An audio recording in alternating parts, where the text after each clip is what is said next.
Assalamualaikum warahmatullahi wabarakatuh.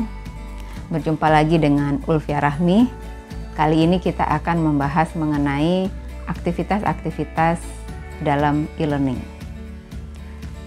Setelah kita pahami bersama, e-learning ini saat ini dimaknai sebagai pembelajaran online atau dalam bahasa lain dikenal dengan pembelajaran daring atau pembelajaran dalam jaringan.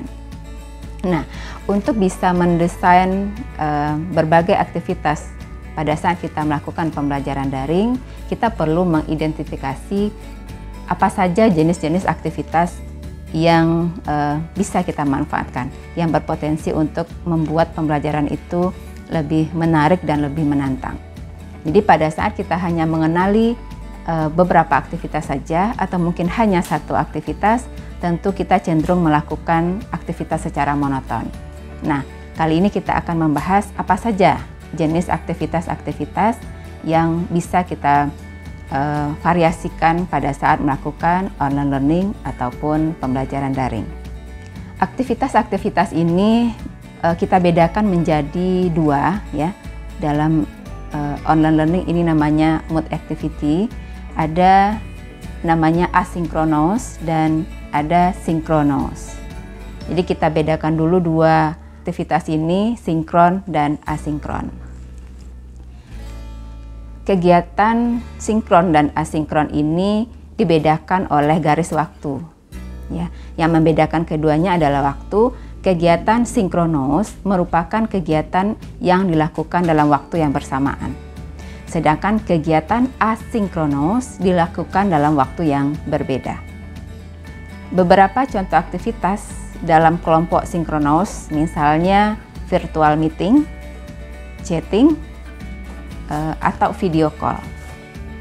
Sedangkan aktivitas untuk asinkronos seperti kita mengirimkan file, mengikuti forum diskusi, mendengarkan audio recording atau video recording mengenai penjelasan materi tertentu, dan aktivitas-aktivitas lain yang bisa diselenggarakan tanpa semua peserta daring itu login pada waktu yang sama. Nah, kegiatan sinkronos ini juga bisa kita bedakan menjadi dua. Sinkronos langsung, ya, bertemu langsung dalam ruang kelas. Berarti di situ secara waktu siswa dan pendidik berada di tempat yang sama dan waktu yang sama. Kemudian ada sinkronos virtual. Nah, sinkronos virtual ini pendidik dan peserta didik berada di waktu yang sama tetapi di ruang yang berbeda. Contohnya pada saat kita mengikuti virtual meeting, mungkin kita berada di rumah masing-masing tapi berada di aktivitas yang sama, ruang misalnya ruang virtual Zoom atau Google Meet dan aplikasi pendukung virtual meeting lainnya. Nah, sedangkan untuk kegiatan asinkronos ini bisa dibedakan menjadi kegiatan asinkron yang dilakukan secara mandiri dan kegiatan asinkronos yang dilakukan secara kolaboratif. Kegiatan asinkron mandiri ini kegiatan belajar yang bisa dilakukan kapan saja, di mana saja, tentang apa saja, dan tanpa orang lain. Sedangkan kegiatan belajar kolaboratif dalam ruang lingkup asinkronos itu bisa dalam kondisi belajar kapan saja, mengenai apa saja, di mana saja, dengan siapa saja, ya.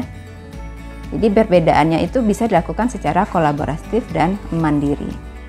Nah, dari berbagai aktivitas tersebut ya, dalam pembelajaran fully online atau sepenuhnya kita lakukan dalam pembelajaran daring, berarti kita bisa memvariasikan aktivitas sinkronos virtual, asinkronos mandiri, dan asinkronos kolaboratif. Namun pada saat kita memberlakukan pertemuan tatap muka di ruang kelas, berarti kita bisa kombinasikan 4 kondisi belajar ini. Pertama, kegiatan sinkron langsung ya di kelas tatap muka, kemudian sinkron virtual menggunakan aplikasi virtual meeting, kemudian memvariasikannya dengan asinkron mandiri, dan terakhir mengkombinasikan dengan asinkron kolaboratif. Memang tidak seluruh karakteristik materi bisa dilakukan dengan 4 ini, tapi minimal kita bisa variasikan supaya kita tidak hanya selalu melakukan virtual meeting.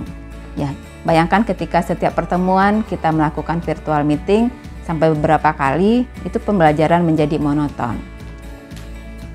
Peserta didik kita bisa demotivasi karena variasi aktivitas yang sangat minim. Mereka cenderung mendengar, mereka cenderung melakukan aktivitas tertentu, dan mengulang hal-hal yang sama untuk setiap kali pertemuan. Contoh aktivitas di sinkronos langsung, ya seperti aktivitas yang biasa kita lakukan di kelas. Di kelas biasanya kita diskusi dengan siswa, tanya jawab, bekerja kelompok, bisa bekerja mandiri dan lain sebagainya. Contoh aktivitas di virtual sinkronos itu aktivitas yang diselenggarakan dengan virtual meeting. Nah, hati-hati ketika menggunakan virtual meeting, jangan selalu menggunakan virtual meeting untuk memberikan penjelasan materi.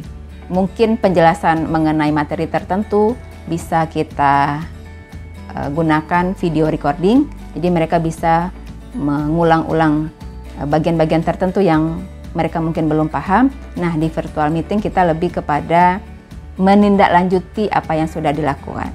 Bisa dengan memberikan pertanyaan reflektif, ya, dengan agak sedikit memaksa meminta partisipasi atau keterlibatan dari setiap peserta didik kita. Nah, contoh kegiatan di asinkronos mandiri seperti pengiriman tugas yang dikerjakan sendiri. Mereka mengamati video tertentu dan menganalisisnya dan kemudian mengirimkan. Itu contoh aktivitas yang sifatnya asinkronos tapi mandiri. Nah, kegiatan asinkronos yang sifatnya kolaboratif itu bisa kita lakukan dengan memberikan proyek-proyek tertentu. Jadi mereka harus menyelesaikan proyek dengan kelompoknya untuk menunjukkan progres dari belajarnya masing-masing. Ya, jika masih belum melakukan pertemuan tatap muka di ruang kelas, berarti kegiatan proyeknya sifatnya virtual. Jadi kita bisa memilih aplikasi-aplikasi yang memungkinkan untuk kelompok bekerja secara kolaboratif. Namun pada saat pembelajaran tatap muka sudah diselenggarakan, berarti proyek ini bisa dilakukan dengan nyata di ruang kelas, di sebuah lab, atau mereka bekerja kelompok di rumah dan dikombinasikan dengan penggunaan aplikasi yang mendorong untuk bekerja secara kolaboratif. Beberapa contoh aplikasi yang mendukung kolaboratif secara online, pertama penggunaan Google Dokumen, kemudian Office 365, penggunaan aplikasi Trello, atau mungkin OneDrive. Nah, hal itu atau aplikasi tersebut bisa kita optimalkan untuk mereka bekerja secara kolaboratif dalam lingkungan online. Nah, itulah pembahasan kita mengenai aktivitas-aktivitas dalam pembelajaran daring atau pembelajaran online yang berpotensi untuk kita kombinasikan agar pembelajaran daring kita menjadi lebih menarik. Itu saja pembahasan kita kali ini, mudah-mudahan bermanfaat. Assalamualaikum warahmatullahi wabarakatuh.